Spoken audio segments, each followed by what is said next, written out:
ప్రభునందు ప్రియమైన దేవుని బిడ్డలైన మీ అందరికీ యేసుక్రీస్తు నామములో శుభాభివందనాలు తెలియజేస్తున్నాను.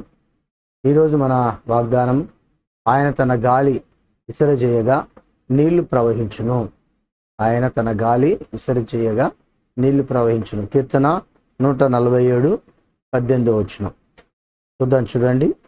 ఆయన ఆజ్ఞయ్యగా అవన్నీ కరిగిపోను, ఆయన తన గాలి విసరచేయగా నీళ్లు ప్రవహించును. ఇక్కడ ఈ ధ్యానాంశం ఏంటంటే, యెహోవా బలము ఆయన కృప.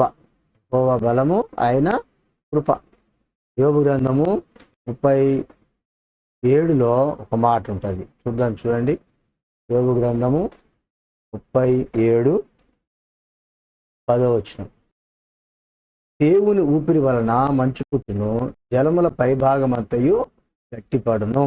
దేవుని ఊపిరి వలన జరుగుద్దట, మంచు పుట్టుతుంది. ఊపిరి అంటే మనకి ఇక్కడ యెహోవా పలికిన వాక్కును, ఆయన ఇచ్చే ఆజ్ఞకు ఉన్న సంబంధాన్ని కీర్తనకారుడు నొక్కి వక్కాణిస్తున్నాడు. గాలి అనే పదానికి హెబ్రీ పదం ఏమైందంటే రువాహ్, శ్వాస లేక ఊపిరి అనే అర్థాలను కలిగి ఉంది. కాబట్టి రువాహ్ అనగా హెబ్రీ పదం అది. దాని భావన ఏంటంటే శ్వాస లేక ఊపిరి. ఇక్కడ అందుకే యోబు గ్రంథం మనకి తెలియజేస్తున్న మాట ఏంటంటే, దేవుని ఊపిరి వలన మంచు పుడుతుంది. మన జీవితాలని జ్ఞాపకం చేసుకోవాలి. ఆయన గాలి విసరగా నీళ్లు పారుతాయని ఇచ్చిన వాగ్దానం గొప్పతనం అది. చూద్దాం. చూడండి. 33:9 ఆయన మాట సెలవీయగా దాని ప్రకారం ఆయన ఆజ్ఞాపింపగానే కార్యము స్థిరపరచబడెను. ఆయన మాటలో ఉన్న గొప్పతనం అదే.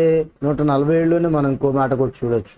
15 భూమికి ఆజ్ఞనిచ్చువాడు ఆయనే, ఆయన వాక్యం బహువేగముగా పరిగెత్తును.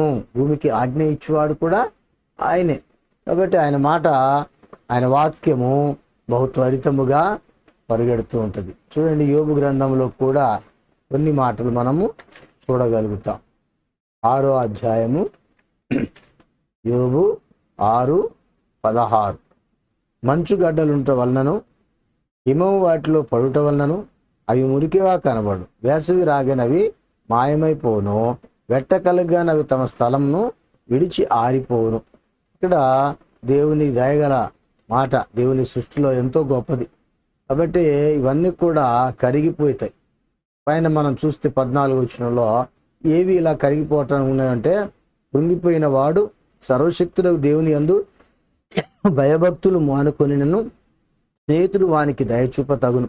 నా స్నేహితులు ఎండిన వాగువలను మాయమైపు జలప్రవాహముల వలన నమ్మకూడని వారైరి. మంచు గడ్డలుండుట వలనను హిమము వాటితో పడుట వలన అవి మురికిగా కనబడి. ఇది ఎలాగ పోల్చబడింది? ఆయన యొక్క స్నేహాన్ని చూసి కూడా అది పోల్చబడుతూ వచ్చింది.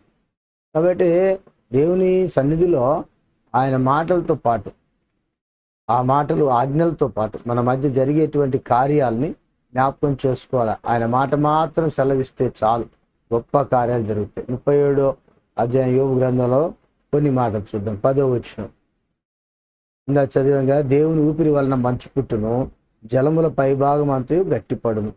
ఇక్కడ 17వ కూడా చూడవచ్చు. దక్షిణపు గాలి వీచుట చేత ఉబ్బవేయినప్పుడు నీ వస్త్రం ఎట్లు వెచ్చబడినదని నీకు తెలియనా?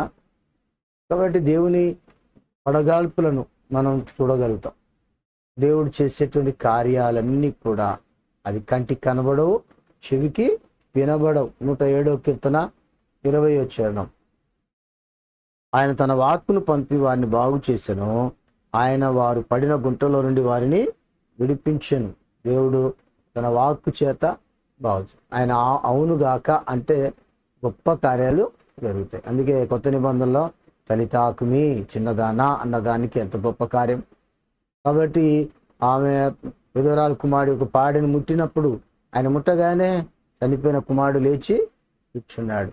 లాజరు పైకి రా అనగానే ఆయన ప్రేత వస్త్రములతో బయటికి వచ్చాడు. ఆయన మాట యొక్క విలువ ఎంతో గొప్పది.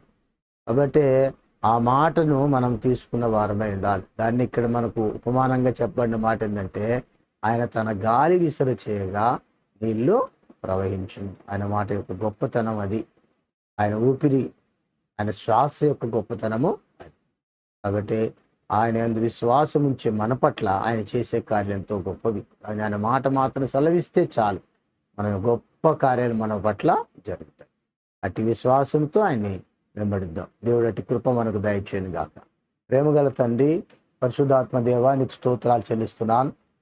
కాలం నీ వైపు చూచుటకు మీరు ఇచ్చిన ఈ కృప కొందనాలు. నాయన, నీ మాట యొక్క ఔన్నత్యాన్ని మేము నేర్చుకోవడానికి కృప చూపించావు. ఇంకను మమ్మల్ని బలపరచడానికి మీ వాక్కు ద్వారా మాతో మాట్లాడుతూ వస్తున్నందుకు స్తోత్రాలు. అందులో మేము వేరుపారి బలపడి ముందుకు సాగుటకు సహాయం చేయమని యేసు పేరట వేడుకొంచున్నాము తండ్రి. ఆమేన్. నిన్న నేడు నిరంతరం ఏకరీతిగా ఉన్న ఆత్మస్వరూపి అయిన సజీవుడైన దేవుని క్రీస్తు యేసు యొక్క కృపా కనికరము కాపుదల మనందరికీ తోడైండి నడిపించునుగాక. ఆమేన్.